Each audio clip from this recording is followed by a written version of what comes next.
think this is going to be a series now on the Casual Watch Review channel. I've done one before. It's two a series. This is me talking about another Hodinkee G-Shock, this time the Ben limited edition that was released 2 days ago. I also uploaded a couple of weeks ago, you saw the Ed Sheeran one. I was not a fan of that Ed Sheeran watch. We'll refer more to that a bit later when we talk about the pricing for this watch. Hodinkee teased a G-Shock release. We got a long essay emailed over to us from one of the Hodinkee emails from Ben saying how they had such a great relationship with G-Shock and how now it really his time to develop his own G-Shock after the John Mayer ones and the Ed Sheeran ones, and now this is his time to shine with his own G-Shock design. It sounds weird to me. It sounds like he really likes John Mayer, thinks he's cool, thinks Ed Sheeran's cool, and now he's trying to get in with the cool kids and develop his own G-Shock. John Mayer made sense. That's why his collabs did so well, his G-Shock. The Ed Sheeran one also made sense a little bit, but that one I think was largely a failure. Now this one makes even less sense to me than all of the other ones that they've made, and that is because the style of how Ben dresses, how he presents himself, this sort of hip history teacher with the tweed sports coats, the shirt with the jumper on, and then G-Shock, in my mind, don't really go together. His style and the style of G-Shock don't go together. So they've had to, and I'm sure other people think that, because they've had to write this entire essay about how the two things tie together and how all of his knowledge over the years has come up with this G-Shock, and how there's lots of Easter eggs in there, a little quote from him on the back, and how each of the individual design elements mean something. I mean, come on. Who are they kidding? Honestly, who are they kidding with this watch? Because what they've come up with is, to me, one of the most boring G-Shocks that has been out for a long, long time. And I am a huge G-Shock fan, as you've seen on the channel, reviewed a whole bunch, but this one, to me, is an absolute yawn fest. Why am I not feeling this one? Couple of reasons. The price, of course, but let's go over the design. G-Shock have a long history of creating grey G-Shocks. They've even got one that's a very dark grey out now on their website, or at least it looks like that from the renders. Hodinkee's colours are grey, so what they've done is they've had to create a grey G-Shock without really doing it. So what they've done is they've got a light grey bezel and a dark grey band on it. This looks like a car that has been in a car crash, and they've basically replaced the doors with a different colour. There is no transition between the greys. There is no gradient on the strap or anything. It is literally a harsh transition from a light grey to a dark grey. They've also used green accents on here, and then there's also green on the surround on the LCD as well. So they've tried to tie in this earthy sort of autumnal colour scheme. To my eye, this just doesn't look nice.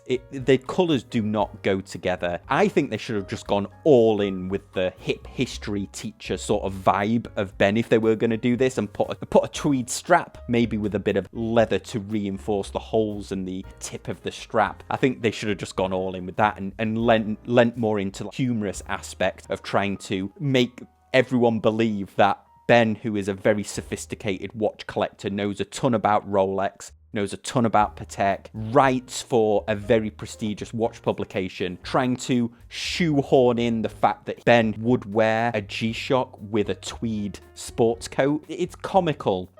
I think they should have just led in with the humorous side of it. And what I think is also funny about the design as well, and I don't know why they've done this, they've used on the surround of the LCD, they've put the codes of where the other Hodinkee offices are. We've got New York, Tokyo, and Atlanta. They've put this on the surround, but if you think about it, the G-Shock that they've used here is the most basic module that you can get in a G-Shock. And no disrespect to that module, because it works great in the $54 5600 that they sell. But all it has is time, stopwatch, and a countdown timer. Those are its complications. But to have the codes around the outer edge when the module that you've decided to use doesn't have world time, to me is a really bizarre mix. To say, oh, these are the codes where we operate, but you actually can't You can't check on the world time what the time is in those where the different offices are. To me, seems like a really weird design choice. They obviously were trying to fill in some blank space there. The other thing as well is they've used the module from the $56 G-Shock, but this one, you're having to shell out $185 for it. And they've even put a little guilt trip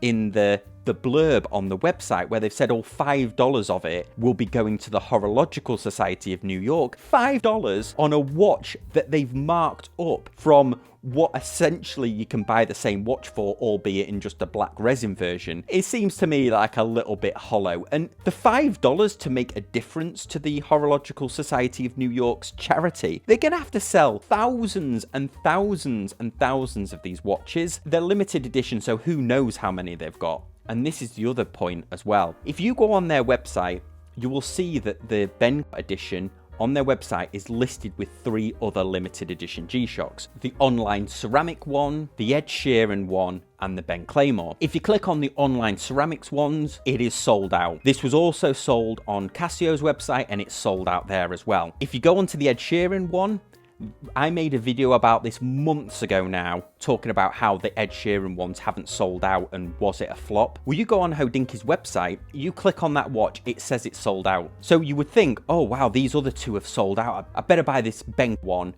before that one sells out. You go on Casio's website, you can do it now while you're watching this upload, but keep this window open. You'll see that Ed Sheeran one readily available on Casio's website. You see this, I get emailed off Casio about this watch, get emailed up by Hodinkee. Hodinkee have wrote multiple articles on the Ed Sheeran one and they just cannot shift them. Maybe they had a stock of them at the Hodinkee offices, but I would just assume that Casio dropshift these. I could be wrong, but I think it's a little bit naughty to insinuate that they're out of stock as if they've sold out on their website when in fact they're readily available on Casio. Going back to the module as well, they've added their Hodinkee logo. It's a very self-congratulatory G-Shock this towards Hodinkee. We've obviously not seen one of these in person yet, but sometimes those logos can obscure the time in the dark. I had a Frogman where this happened. Now I'm not saying, obviously I can't judge whether that will obscure the time when you use the light, but I also think it's a bit weird just to have the Hodinkee logo on the backlight. Very interested to know what you guys think.